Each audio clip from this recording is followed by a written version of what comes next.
For Reaper Metal Productions, I am Adam of Unbaptized Records, here to make a brand new video for you today.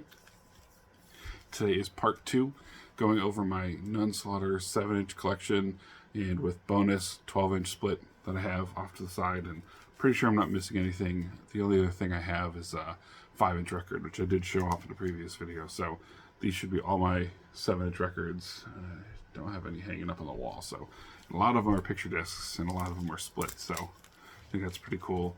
And this pile, I'm probably a fan of like half of the albums, the B-sides, so maybe even a little more. So I'll go through each one and mention if I'm a fan of the other band. So first one, I'm definitely a fan of the B-side, probably more so than Nunslaughter side. But we have Nunslaughter, it's Cut God Out, and the B-side is The Almighty Hemorrhage, ripping up someone's guts and staring straight through. So Feasting on Purulence, awesome, love the art. I definitely like both sides.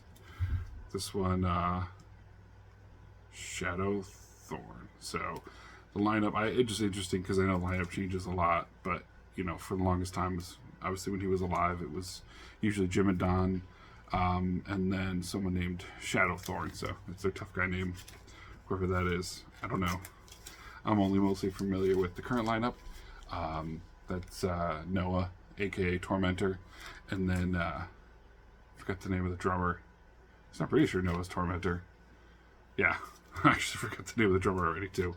And I think the bassist too is on Red as a Color. Rubbing that's already gone. So whoever they have now live, I think he was also in Carnegie at one point or something. That's what he was saying when I went to see him live. I don't really remember, but just kind of interesting to see what the lineup was at the time of these recordings.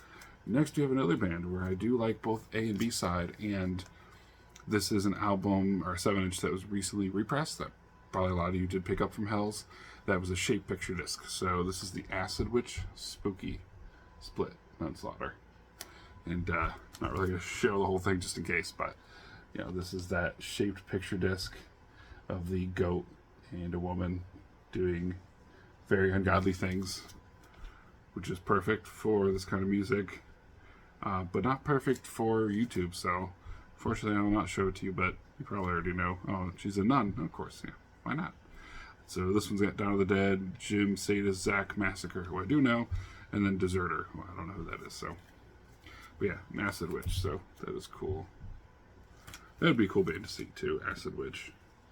Not the biggest fan of them, but I think own all their albums on CD, so yeah, that's pretty cool. Next, we have an album that gets talked about a lot because when it was originally done, the version of it that was done looked a lot cooler than this and was a lot smellier than this. And that is the Mutilated Messiah split with Nunslaughter.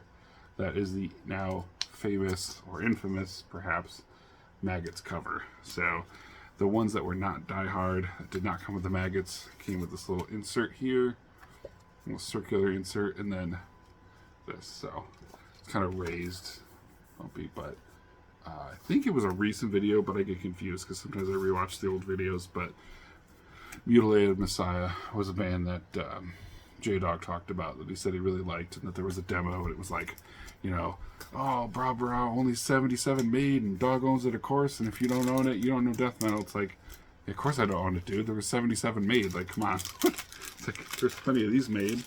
So to me, that's why, okay, you can tell me all day long, and I'm mostly this is just tongue-in-cheek, I'm just joking, obviously, but it's always funny when people like that talk about, like, the Necrovore demos, and I go, yeah, you know, I've never heard of it, I want to be in the loop. I listen to it on YouTube, it sounds pretty awesome, and then I go to find it on Discogs, and it's like, you know, oh, most traded underground bootleg demo of all time, and there's no copies available, no one's made it, basically doesn't exist. Originally came out on, like, you know, a dubbed cassette, and then the band disappeared and no one in the band's into metal anymore. It's like, oh, everyone should know Necrovore demos. It's like, you okay, make it available then, because if it doesn't count to just listen to it on YouTube, then I can't have it, sorry.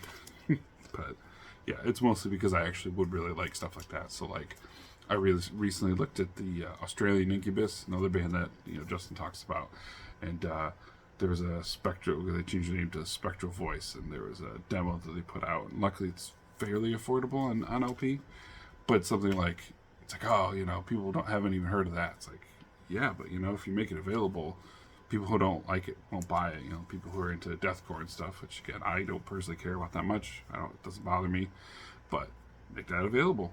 I'll go pick it up.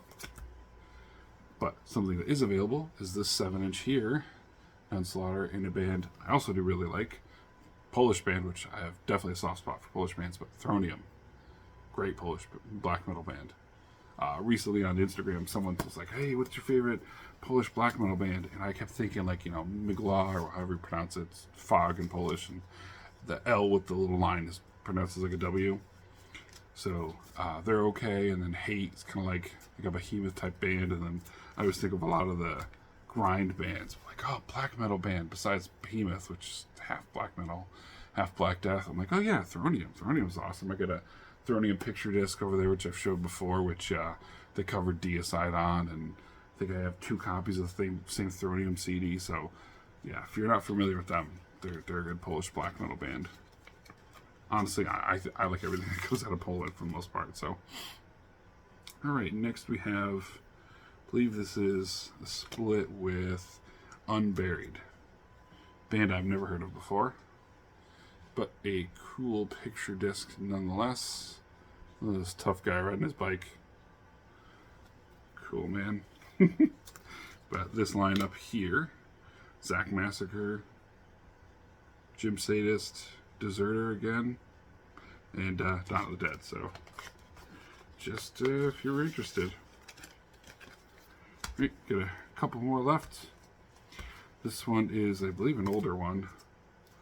A cover that just kind of looks weird until you really look at it and you kind of see what's going on. But this is Nunslaughter Bloodsick.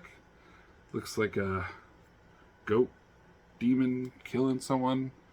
It kind of looks like something else. I guess he's like stabbing him in the neck, but the colors are so like maroony and faded. Kind of looks weird. But then the B-side just looks silly. It looks like it's like a skull inside like the Gold's Gym logo or something. Like, I don't know, it just looks kind of silly. But as long as the tunes are good, that's all that matters. So tracks INRI, but it's not. I don't think it's a sarcophago cover. It's just singing about it. Okay, here we go. We got Dawn of the Dead, Jim Sadis, Chris 213, and Blood. I don't know who Chris 213 is, but I'm guessing maybe it's like Apartment 213, which, correct me if I'm wrong, I know that was a punk band or a noise band that Jim was in at one point, right? An Apartment 213, that was Gacy or one of those serial killers, I think. So, guessing that's where that comes from. So, kind of in the loop, a little bit, I guess. Oh, it looks like the Bloodsick side. Oh, Jim Lapucci and Chris Dora. Okay, so it must be another Ohio band, because I've heard those names before, and I'm sure you've heard it before too. So Chris 213, yeah, must be someone in that area. So he probably played with Jim at one point in that band or something. So makes sense. And last picture disc here is a Nunslaughter split with Crucifixion, I believe. Another band I've never heard of, but pretty cool. Standard, goat demon standing inside of a pentagram with naked women tied up about to be sacrificed. So, same old, same old.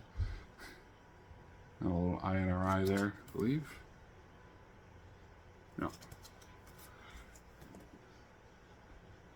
Yeah. And this one is, what's the lineup on this one here? Kind of hard to read. Oh, I got a new name here, one I haven't heard before. So Dawn of the Dead, Jim Sadis, Blood, and Abysmal. So I don't know who that is, but cool. All right. A little bit sarcastic today, mostly serious. But as I promised too, we have a cool 4-way split with Goat Lord, Nunslaughter, Funeral Nation, and Graveworm. So just saw that Graveworm poster I showed you.